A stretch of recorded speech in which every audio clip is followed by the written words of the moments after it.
할렐루야. 우리 앞뒤 옆에 분들과 인사 나누겠습니다. 반갑습니다. 네, 반갑습니다.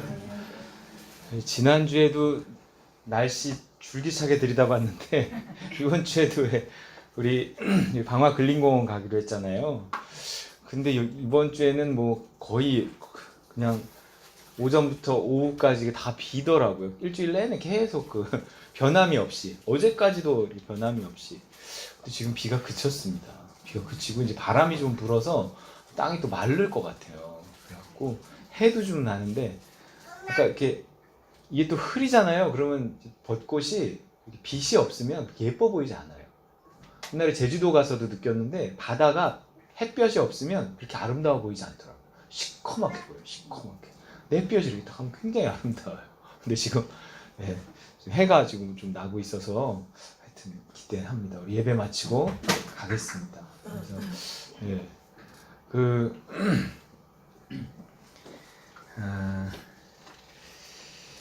이게 뭔가 이렇게 마음에 올 때 이렇게 한다는 게 쉬운 일인 것 같은데 쉬운 일이 아닌데, 뭐 중국에 가는 것도 마찬가지지만 뭔가 이렇게 마음이 오면 이렇게 그거를 하는 거예요. 마음에 오면 일단 말부터 하는 거죠. 딱 말을 하고 나면 그 다음에 그 말이 또 이렇게 그 일을 이렇게 되게끔 만들어요. 그리고 뭔가 믿음이 와서 하는 일은 될 일들이거든요. 이렇게 뜻이 하늘에서 이루어진 거예요. 이루어진 거는 이루는데 그렇게 어려움이 없이 하나님 형통함을 주십니다. 그래서 그런 것들을 이렇게 하나씩 볼 때 믿음인 더 그런 체험을 통해 잘하는 것 같아요. 지난주 우리 일일 부흥회도 그랬지만 오늘도 진짜 거의 100% 비였는데 이렇게 그치는 걸 보면서 이렇게 일찍 그치리라고도 생각지도 않았거든요. 그리고 계속 나도 날씨를 보고 있는데 자꾸 어떻게 할 거냐고 사람들이 물어봐서 하기는요. 기도해야죠. 정 비 오면 못 나가는 거죠. 근데 기도합시다. 그리고 그런데 이렇게 정말 비가 지금 그쳐줘갖고 너무 감사합니다. 우리 같이 이런 것들이 이제 하자고 한 저의 입장에서는 더 체험이 되는 거예요. 사실은 뭐 늘 체험하는 거긴 하지만 그래도 참 그렇습니다. 감사합니다. 여러분 한번 이제 들어보세요. 속 터져 죽습니다. 러시아의 소설가이며 이제 극작가인, 잘생겼죠, 안톤 체호프의 단편 소설이 있는데 여기 어느 관리의 죽음이에요. 여기는 한 남자의 이야기를 들려주고 있습니다. 멋진 밤, 근사하게 차려입은 남자는 극장 특석에 앉아 오페라를 관람하며 더없는 행복을 느끼고 있었다. 그런데 갑자기 얼굴이 일그러지고 숨이 멎는가 싶더니 에이치! 하고 재채기를 하고 말았다. 누구든 재채기를 할 수 있지만 남자는 당황하지 않을 수 없었다. 앞좌석에 앉은 지위 높은 장관의 대머리에 침이 튄 것이다. 남자는 헛기침을 한번 하고 나서 몸을 앞으로 숙여 장관의 귀에 낮은 목소리로 말했다. 용서해 주십시오, 장관님. 제가 재채기를 해서 침이 튀었습니다. 저도 모르게 그만. 이에 장관이 말했다. 괜찮았어. 뭐 괜찮아요. 남자는 다시 말했다. 제발 용서해 주십시오. 정말이지 이렇게 될 줄 몰랐습니다. 이제 됐으니 조용히 하시오. 공연을 볼 수가 없지 않소. 남자는 어색하게 미소 짓고는 다시 무대로 시선을 돌렸다. 하지만 걱정이 돼서 더 이상 오페라를 즐길 수 없었다. 막간 휴식 시간에 그는 장관에게 다가가 잠시 주위를 맴돌다가 소심하게 말했다. 제가 재채기를 해서 침이 튀었습니다. 장관님 용서해 주십시오. 전 사실 전혀 그런... 됐소! 이미 다 잊었는데 왜 계속 같은 말을 하는 거요? 그렇게 말하는 장관의 아랫입술이 실룩이는 것을 남자는 눈치챈다. 잊었다고는 하지만 눈이 화가 나 있어. 말도 하기 싫은 거야. 집에 돌아와 아내에게 이야기하자 아내는 걱정이 되면 직접 찾아가 용서를 구하라고 말한다. 다음날 남자는 새 옷을 차려입고 이발까지 한 다음 장관에게 해명하러 간다. 장관은 접견실에서 많은 민원인들을 상대하고 있었다. 마침내 장관이 남자에게 시선을 향하자 남자는 말했다. 물었죠. 기억하시는지요? 어제 오페라 극장에서 제가 재채기를 해서 뜻하지 않게 침이 튀어 뭐야 이건? 무슨 소리를 하는 거야? 그렇게 말하고는 장관은 다음 민원인에게로 시선을 돌렸다. 남자는 얼굴이 새파래져서 생각한다. 나에겐 말도 하기 싫은 거야. 화가 난 게 틀림없어. 그렇다면 가만히 있으면 안 돼. 꼭 해명해야 돼. 장관이 마지막 민원인과 대화를 끝내고 자기 방으로 돌아갈 때 남자는 뒤따라가며 소심하게 말했다. 제가 장관님을 찾아온 건 참회하는 마음이 들어서입니다. 하지만 절대 일부러 침을 튀긴 게 아니란 걸 알아주십시오. 장관은 울기라도 할 듯한 얼굴로 한 손을 내저었다.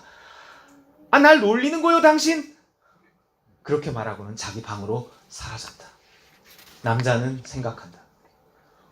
놀리다니? 무슨 말이지? 난 놀린 적이 없어. 장관이면서 그거 하나 이해 못해주나? 정 그렇다면 더 이상 용서를 구하러 오지 않겠어. 차라리 편지를 쓰고 말지. 절대 오지 않아. 하지만 남자는 장관에게 편지를 쓰지 못한다. 고민하고 또 고민하지만 편지에 쓸 말을 생각해내지 못한 것이다. 그래서 다음날 또 해명하러 찾아갈 수밖에 없었다. 장관이 놀라서 쳐다보자 그는 소심하게 입을 열었다. 제가 어제 찾아왔던 건 장관님을 놀릴 생각이 아니었습니다. 단지 재채기를 하는 바람에 침이 튀어서 그걸 사죄드리려고 했던 것뿐입니다. 놀리다니요. 제가 어떻게 감히... 당장 나가! 경로한 장관이 몸을 떨며 소리를 질렀다. 왜 그러십니까? 공포에 질린 남자가 기어드는 목소리로 물었다. 장관이 발을 구리며 다시 소리쳤다. 당장 나가라고! 그 순간 남자는 뱃속에서 뭔가가 끊어졌다. 아무것도 볼 수 없고 아무 소리도 들을 수 없게 된 채 그는 뒷걸음질쳐 거리로 나와 간신히 걸음을 옮겼다. 그리고 집에 도착해 옷도 벗지 않은 채로 소파에 누웠다. 그리고는 죽었다. 죽었어요. 어이없어. 이런 분들도 있지만요. 우리 중에는 아마 왠지 이해가 돼. 이런 분들도 있어. 나는 이거 묻고 왠지 이해가 되는 거예요. 네. 여러분 이 남자는 누굴까요? 속 터져 죽을 이 남자는. 부인이 말려줬어야 되는데 이걸 또 그냥 가라 그래 뭘. 이 남자 누굴까요? 이거 우리들입니다. 죄 용서에 확신이 없는 우리들을 말해요. 그렇게 오래 교회를 다니면서 설교를 들었는데도 내 죄가 용서받았다는 확신이 들지 않습니다. 죄 용서의 확신을 가진다는 건 이제 천국에 들어갈 수 있다는 확신을 가진다는 거예요. 죄가 용서받았으니 천국에 들어가는 거죠. 우린 천국에 대한 확신도 그만큼 없다는 거예요. 죄사함과 천국 이 둘을 합치면 구원에 대한 확신이라고 할 수 있겠죠. 구원의 확신이 잘 없다는 얘기입니다. 아니 난 있는 것 같은데요? 아니 난 있어요. 구원의 확신 있어요. 정말요? 얼마큼 있을까요? 얼마큼? 믿음은요 있다 없다로도 표현할 수 있지만 크다 작다가 있어요. 예수님도 내 믿음이 크다 이렇게 표현하거든요. 우리의 믿음이 얼마나 큰지 점검해 볼까요? 이 내 믿음의 크기를 보여주는 것은 나의 말이 아니라 행동이에요. 행동. 당신 얼마나 확실히 믿으십니까? 이랬을 때 난 믿어요. 이러는 거는 전에도 얘기했지만 성격일 확률이 크다니까요. 믿음의 크기를 보여주는 게 아니라 오히려 믿음의 크기를 보여주는 것은 믿음의 크기만큼 구원의 확신도 같지만 동시에 그 믿음의 크기만큼 행동하게 됩니다. 그러니까 행동은 두 가지예요. 믿음이 큰 사람이 나타나는 행동. 믿음의 크기에 따른 어떤 행동의 차이가 있어요. 첫째, 얼마나 죄를 이기며 사는가 하는 거예요. 둘째, 얼마나 의를 행하며 사는가 하는 거예요. 그러니까 죄를 행하며 의를 행하는 나의 삶이죠. 나의 삶이 내 믿음의 크기를 보여주는 것이고 난 그 믿음만큼만 구원의 확신을 가지고 있는 거예요. 내가 뭐라 말하던 간에. 분명한 구원의 확신이 있는 사람이라면 죄를 이기고 의를 행하는 어떤 분명한 크리스천의 삶이 있을 거라는 얘기죠. 내가 별로 하는 거는 없지만 또 제대로 살지도 못하지만 난 구원의 확신만큼은 분명하다고. 이건 그냥 약간 허풍스러운 그 사람의 성격을 나타내줄 뿐이라는 거예요. 실제가 그런 게 아니에요. 여러분 구원의 확신이 있습니까? 여러분 구원받은 자의 삶이 있으신가요? 이 둘은 별개가 아니라 하나예요. 하나. 이 말은 다른 말로 하면 삶이 한 번에 변하지 않잖아요. 삶이 한 번에 변하지 않듯이 구원의 확신이라는 것도 한 번에 생기질 않는다는 거예요. 처음 예수 믿는 사람한테 확실히 믿느냐고 물어보면 그거 되겠어요? 아니에요. 우리도 확실히 못 믿는단 말이에요. 사실은. 주기도문은요. 우리 뭐 1일 부흥회 때도 말했지만 내가 누군가의 잘못을 용서해주는 행위만큼 하나님도 나의 잘못을 용서하셨다는, 하나님이 나의 잘못도 용서하셨다는 확신을 그만큼만 가질 수 있다고 사실은 얘기하는 거거든요. 읽어볼게요. 마태복음 6장 12절 시작. 우리가 우리에게 죄 지은 자를 사하여 준 것 같이 우리 죄를 사하여 주시옵고. 부가 설명이 이어서 나오잖아요. 6장 14절 15절 시작. 너희가 사람의 잘못을 용서하면 너희 하늘 아버지께서도 너희 잘못을 용서하시려니와 너희가 사람의 잘못을 용서하지 아니하면 너희 아버지께서도 너희 잘못을 용서하지 아니하시리라. 그러니까 하나님이 나의 잘못을 용서하지 않는다는 건 뭐냐면요. 내가 죄사함의 확신을 그만큼 가지지 못한다는 거예요. 그러니까 그만큼 믿지 못한다는 거예요. 믿지 못한다는 거예요. 내 삶이 받쳐주지 않으면 하나님이 그만한 믿음을 우리에게 주지 않으신다는 얘기예요. 믿지 않는 게 내가 믿지 않는 것이라기보다 그만한 믿음을 하나님께 속한 거거든요. 그만한 믿음을 하나님 주지 않으시는 거예요. 뭔가 내 삶이 받쳐주는 만큼만 하나님 나에게 믿음을 주세요. 왜냐하면 용서라는 것이 십자가 사건을 통해서 이미 용서하신 것에 대한 믿음을 갖는 거예요. 그러니까 내가 회개할 때 예수님이 새로 죽는 건 아니란 말이에요. 그러니까 십자가에 내 죄값을 치르시고 이미 죽으신 것에 대해서 2000여 년 사건에 대해서 내가 얼마나 믿느냐 하는 거예요. 그 믿음에 따라 믿음만큼 구원의 효력이 발생하는 거란 말이에요. 다시 말해서 내가 이게 안 믿어지고 있다는 것은 안 믿어지는 만큼 하나님이 나를 용서하고 있지 않다는 얘기이기도 해요. 뭔가 하나님이 나한테 그만큼 믿음을 안 주고 있다는 거예요. 내가 그만큼 믿지 못한다는 거, 그만큼 용서받고 있지 못하다는 거예요. 근데 이게 나의 삶과 이렇게 연결된다는 거예요. 그리고 이 사실을 믿는 만큼 죄사함의 효력은 실제로 나타나는 거예요. 믿는 만큼. 내가 2000년 전 예수 그리스도의 그 십자가의 사건을 내가 얼마나 믿느냐 하는 그 믿는 만큼 나는 죄사함의 효력이 있어요. 죄가 사함받았을 때 나타나는 효력. 그 효력이 그 믿음만큼 나타나는 거예요. 그 믿음만큼 나타나는 효력이 뭐냐면 이게 불안하지 않은 거예요. 불안하지 않은 거예요. 죄가 용서받지 못했다고 자꾸 생각하면 그만큼 불안해요. 근데 그 죄가 용서받았다고 생각하는 만큼 나는 덜 불안해요. 덜 불안해요.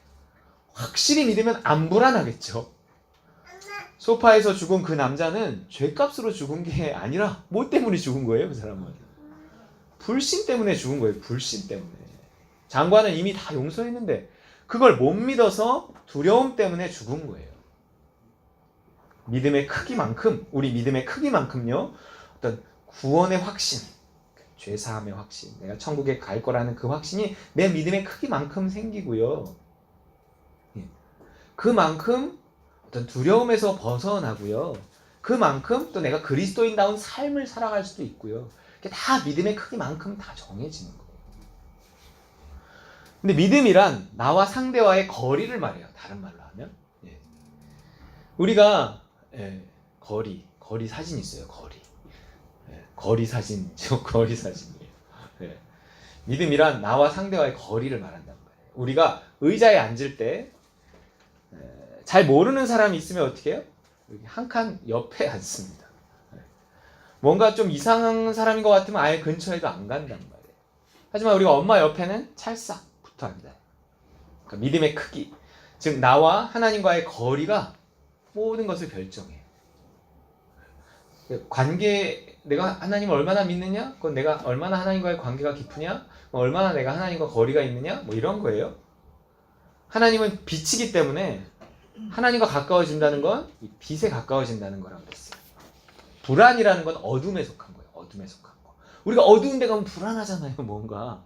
우리가 불안이 있다는 건 그만큼 내가 어둡다는 거예요. 그것은 빛 대신 하나님에게서 그만큼 이렇게 멀리 있다는 거예요. 그 불안이 뭐 죄 때문이건 먹고 사는 문제 때문이건 뭐 자식 때문이건 뭐 미래 때문이건 전부 빛에 가까워지는 만큼 사라지는 거예요.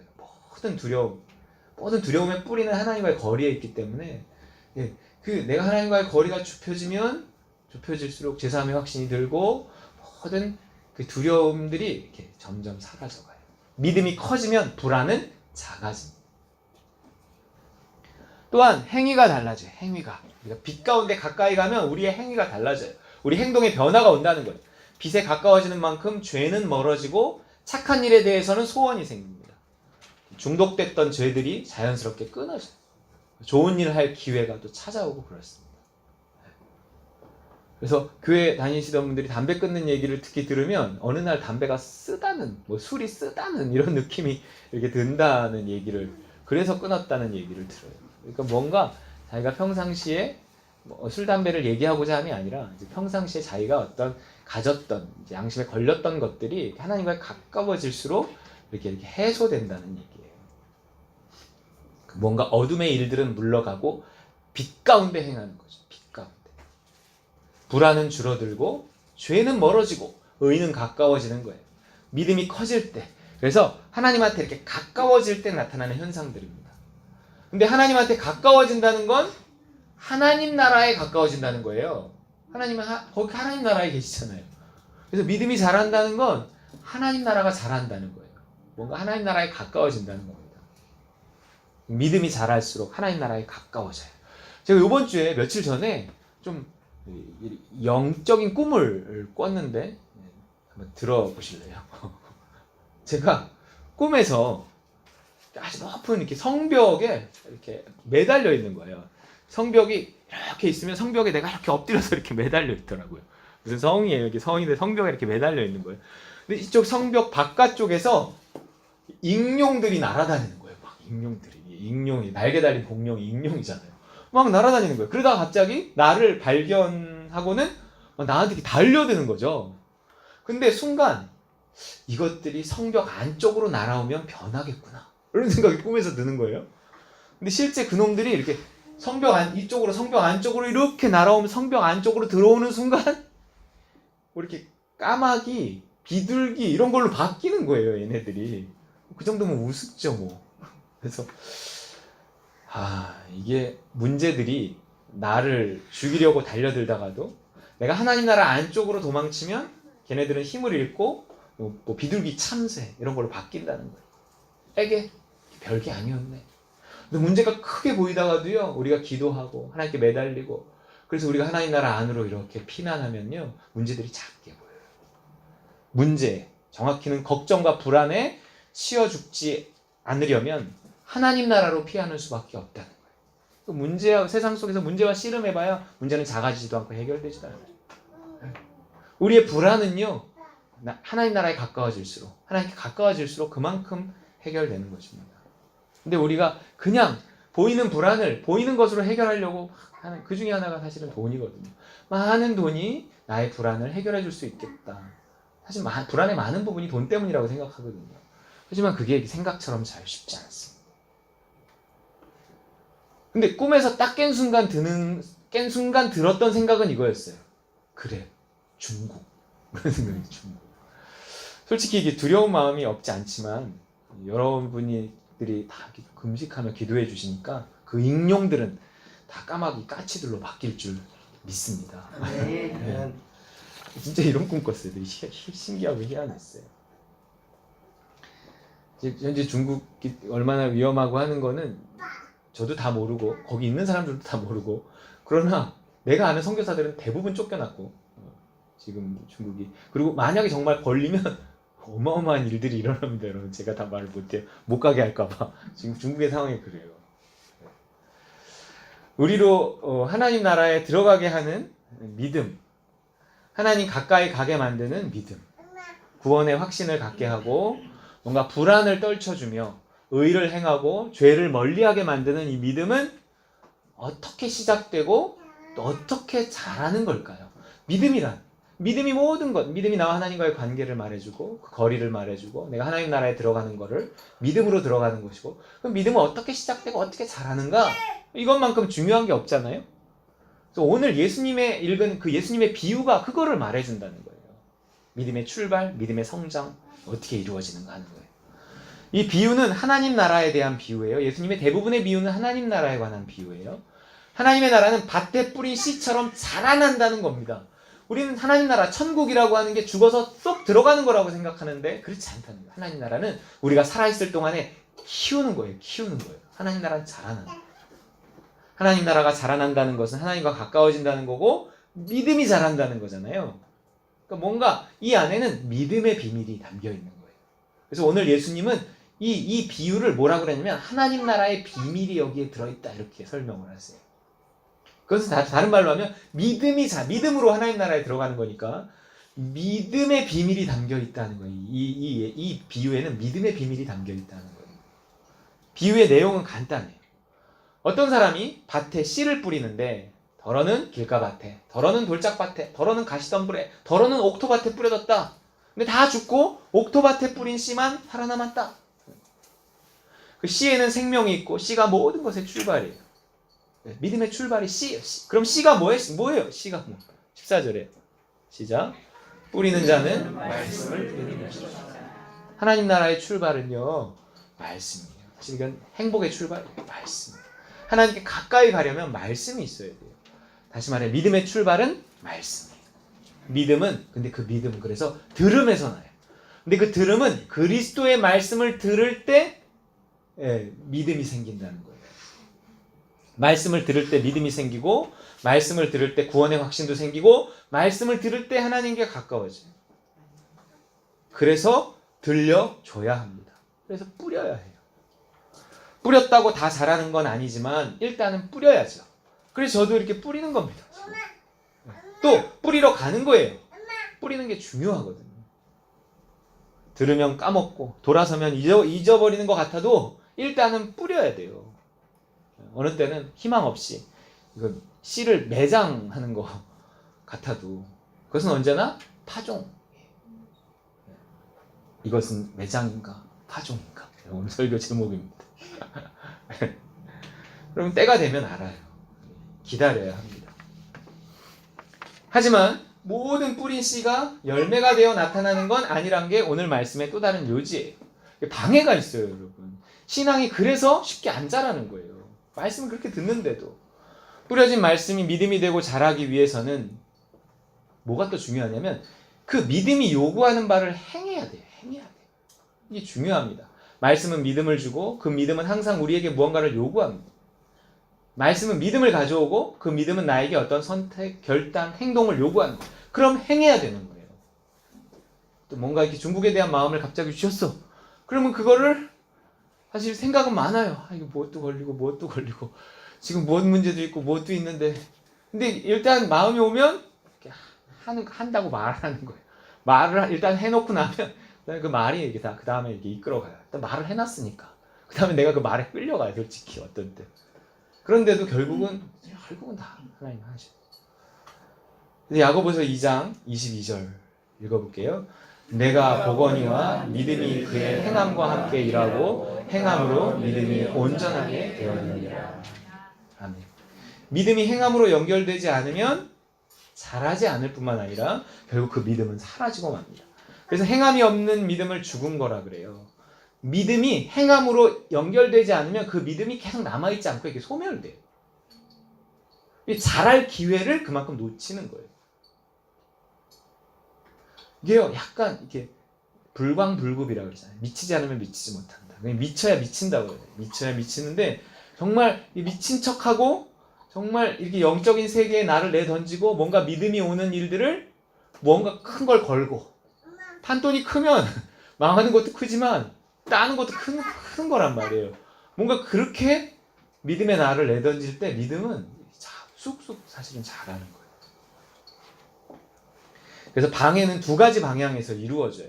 첫째는요, 말씀을 듣지 못하게 하거나 들어도 알아듣지 못하게 합니다. 믿음의 출발이 말씀인데 아예 믿음이 처음부터 생기지 못하게 하는 거예요. 맨날 핸드폰만 쳐다보고 얘기하거나 요즘엔 맨날 핸드폰만 보고 있잖아요. 사람들이 쓸데없이 또 바쁘게 해서 말씀에서 멀어지게 합니다. 일단은 들어야지 뭐 믿음이 생기는데 듣지를 못하게 하는 거예요. 결국 또 피곤하게 만들어서 교회 와서도 졸게 만들고요. 결국 주일을 한 번 그 설교조차도 못 듣게 만들어요.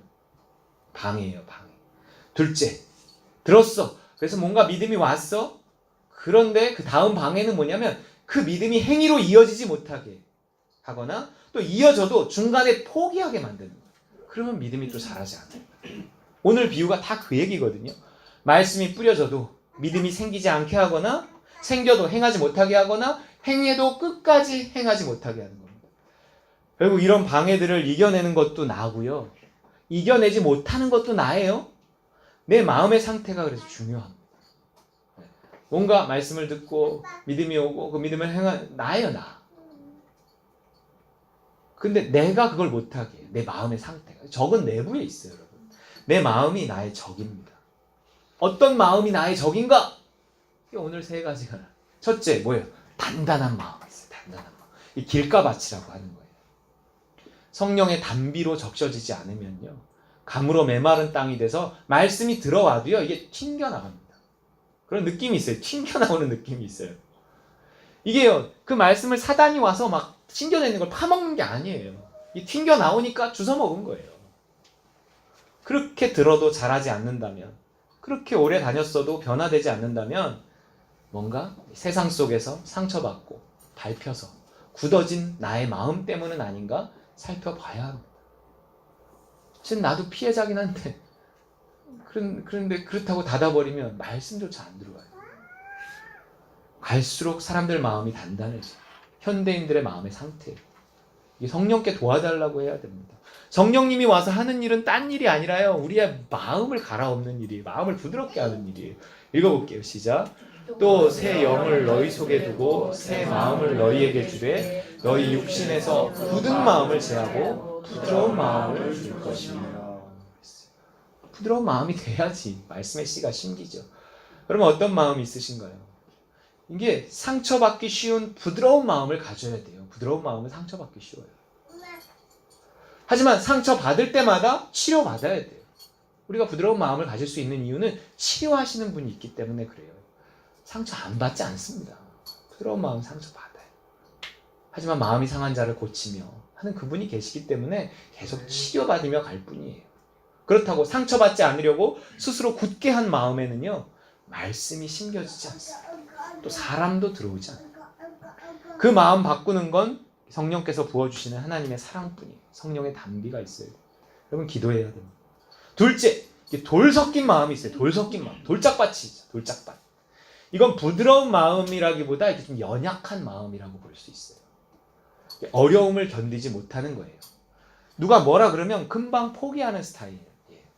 탈랑귀라 그러죠. 탈랑귀. 금방 따라하다가도 금방 바뀌어요. 뭔가 쉽게 은혜를 받고 쉽게 반응을 하는데 쉽게 또 뭐 바뀝니다. 끝까지 못 가요. 이러면 믿음이 자라지 못합니다. 빨리 행동하지만 끝까지 못 가는 거예요. 이런 스타일이 있어요. 믿음이 왔는데 그래서 뭔가 쉽게 시작하는데 그 시작한 게 이렇게 좀 길게 가지 못하고 금방 또 누가 뭐라 그러는 거나 무슨 뭐가 있으면 또 이렇게 금방 또 요거 좀 문제입니다. 이 인내와 오래 참음을 달라고 기도해야 합니다. 뭘 하면 하나님 그만하라고 그럴 때까지 끝까지 해야 되거든요. 셋째는요. 가시 섞인 마음이에요. 가시 섞인 마음. 가시밭이에요. 가시밭. 이 마음에 걱정이 많은 사람. 생각이 좀 많아요. 욕심도 많아요. 그래서 마음에 믿음이 와도 감동이 와도 실천이 되질 않아요. 그러니까 돌 섞인 마음은요. 하다가 많은데 이 가시 섞인 마음은 시도조차도 못하는 거예요. 마음은 자선사업가인데 구제는 없고 마음은 사도 바울인데 전도는 없어요. 뭔가 체면도 생각하고 돈도 생각하고 힘든 것도 생각하다 보면 결국 아무것도 못하는 거예요. 이 욕심과 염려가 믿음을 행함으로 연결짓지 못하게 합니다. 믿음이 와도 뭔가 저지르지 못하는 거예요. 믿음이 행함으로 연결되지 않으면 더 이상 믿음은 자라지 않습니다. 아무리 들어도 자꾸 여기서만 맴돌다가 생겨났다가 사라지고 생겨났다가 사라지고 뭔가 그것이 표현되어지고 뭔가 그것이 실천되어지고 뭔가 그것이 행위로 옮겨지고 그래서 정말 아브라함이 이삭을 바치는 거 자기 자식을 죽이려고 칼을 드는 거예요. 누가 보기에도 미친 짓이에요. 그런 미친 짓, 미쳐야 미친다 그랬잖아요. 그런 미친 짓이 우리 삶에 정말 이렇게 좀 있어야 그 미친 짓들을 통해서 우리 신앙이 이렇게 자라나더라는 거예요.